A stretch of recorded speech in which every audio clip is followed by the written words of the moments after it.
Hello दोस्तों, स्वागत है आपका हमारे यूट्यूब चैनल कृषि सलाहकार पर। मैं आपका दोस्त चंदू पाटीदार। आज हम बात करने वाले हैं, जैसे कि आपने कई जगह देखा होगा कि बैंगन, मिर्च, टमाटर या अन्य फसल जैसे कि लहसुन वगैरह की खेती मल्चिंग पर देखी होगी।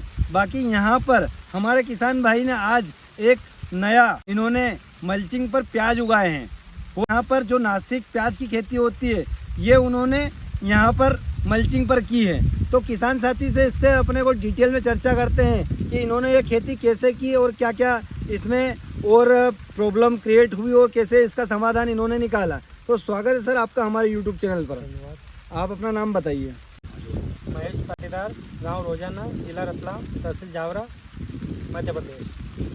तो सर मेरे को ये बताइए कि आपने यहाँ पर जो खेती की है मल्चिंग पर, तो ये साधारण क्यारी के बजाय ड्रिप से और मल्चिंग पे की है, तो ये किस पर्पज़ से की है कि मतलब आपको लगा कि इस पे करना चाहिए अपने को?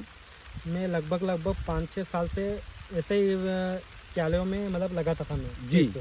तो अब उसमें क्या है कि जड़ गलन और तना गलन की शिकायत आती रहती है। जी। मतलब 100% में से 35% ही मेरे को मतलब प्याज प्रोडक्शन निकल पाता था। हाँ। तो फिर मैंने कुछ हट के सोचा कि इसमें एक मल्चिंग निकलवा दी थी मैंने।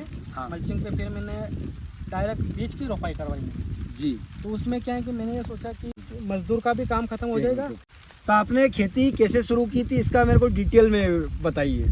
बीज की वो सीड से जो है ना, हाँ। डायरेक्ट डलवाए मैंने। जी। वो इस कारण से क्योंकि अपना वो टाइम वेस्ट नहीं हो, अपना वो भी अपने नर्सरी का टाइम लगने बच जाएगा। 1.5 महीने का टाइम बच जाए अपना। तो किसान साथियों ने देख सकते हैं कि किसान ने यहाँ पर एक नया आइडिया निकाला है। इन्होंने नर्सरी अलग से तैयार नहीं करते बजाय इसके अंदर डायरेक्टली सीड की रोपाई की है, डायरेक्ट सीड्स लगा दिए इसके अंदर। तो सर एक छेद में एक ही सीड्स लगाए थे आपने?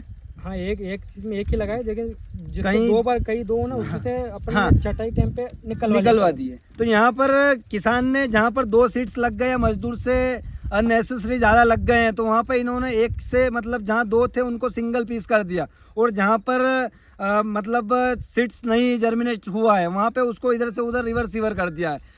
तो यहाँ पर सर आपका इसने डायरेक्ट लगाया आपने, तो इसमें आपका समय बचा है इसके अंदर? समय बच्चा, और जो सीड से बाद में लगाए वो तो अभी चल रहा है ना, उसका जैसे आप देख रहे हैं। हाँ। अब इसका वो प्याज बनने लग गया है अभी। जी। तो तकरीबन अभी ये 22 जून को लगाया था मैंने। जी।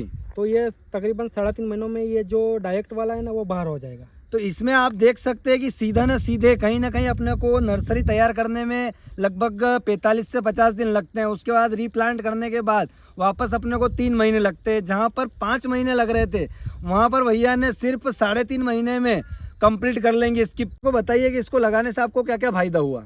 इसमें डायरेक्ट अपने लगाने से एक जो दवाई वगैरह भी रहती है वो डायरेक्ट बीज जो डायरेक्ट जड़ों में ही जाती है। जी। तो इसमें क्या है कि वो प्रोटेक्शन भी अच्छा निकलता है और वो प्रतिरोध क्षमता भी अच्छी निकलती है, इसमें बीमारी में नहीं आता है ये। जी, इसमें बीमारी वगैरह लगने का चांसेस कम रहेगा, क्योंकि इसमें जितने भी न्यूट्रिशन है वो आप ड्रिप के माध्यम से ही दे देंगे। फंगीसाइड वगैरह जो भी 19-19 वगैरह जो भी है, हाँ, न्यूट्रिशन जितने रहेंगे, जैसे 19-19, 12-61, 052, 34, 0050, 13-045, जितने भी इसके अंदर वाटर सोल्यूबल जितने खाद रहेंगे वो आप डायरेक्ट जमीन से वेंचुरी के माध्यम से आप दे देते हैं डायरेक्ट दे देते हैं। तो सर इसके अलावा मेरे को ये बताइए कि इसके जो आप नॉर्मल इतने साल से 5 साल से खेती कर रहे थे, उस खेती और इस खेती में आपको डिफरेंस लगा है लगने में?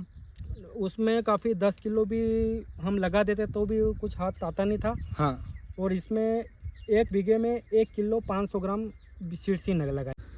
किसान साथियों देख सकते हैं आपकी अन्य खेत यहाँ पे आसपास है, वहाँ पर जो प्याज की खेती हो रही है वो और ये इसका कंपैरिजन आप देख सकते हैं यहाँ पर कि इसकी ग्रोथ और जो मल्चिंग पे लगी हुई प्याज की ग्रोथ कितना, मतलब आप समझ सकते हैं कि 50% मतलब इतना यहाँ पर देख सकते हैं आपकी ग्रोथ में इतना फ़र्क आ रहा है। ये कितना अलग दिख रहा है प्याज इसके अंदर। तो आप देख सकते हैं कि हमारे एरिया में अगर जब अपन सीड्स डालते हैं उस समय में अगर ज़्यादा बारिश हो जाती है तो जो पौधे जब अवस्था जर्मिनेट हुए होते हैं तभी मतलब वो कट जाते हैं और मतलब ख़त्म हो जाए, डिस्ट्रॉय हो जाते हैं।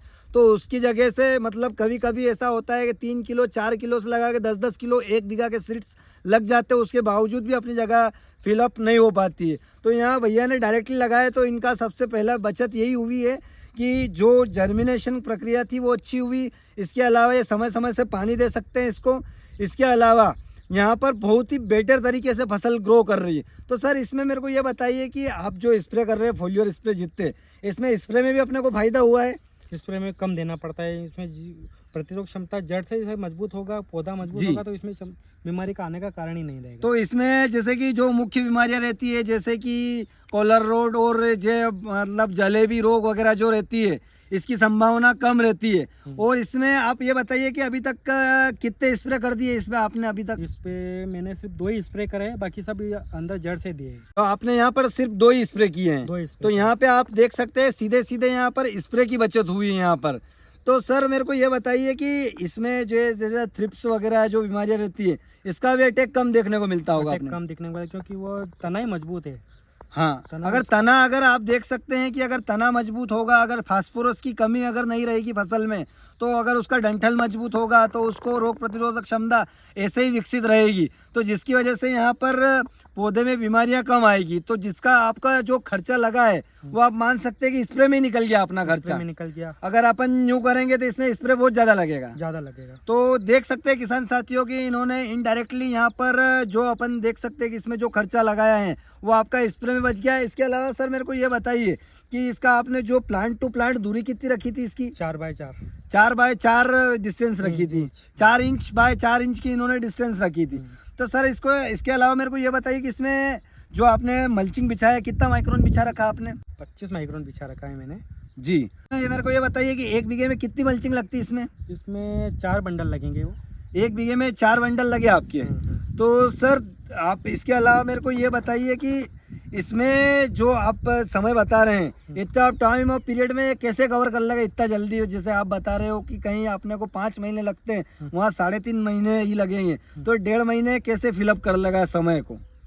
जल्दी ग्रो कैसे करेगा, मतलब इतना कम टाइम पीरियड में कैसे ग्रो करेगा ये? जैसे कि मैंने आपको बताया पहले कि इसमें मैंने पर्याप्त मतलब ये नर्सरी का टाइम बचा लिया मैंने। जी। इसमें डायरेक्ट होने के कारण ये डायरेक्ट वो पौधा बन गया, वो डायरेक्ट वो बनने लग गया वो। तो आप सीधा देख सकते हैं यहाँ पर कि इन्होंने जो रीप्लांट का जो पौधा उखाड़ के अपन डायरेक्टली डबल रीप्लांट करते हैं, तो जो समय बचता है उसको पौधे को डबल चलने में, तो वो समय इनका काफ़ी बच गया है इसके अंदर।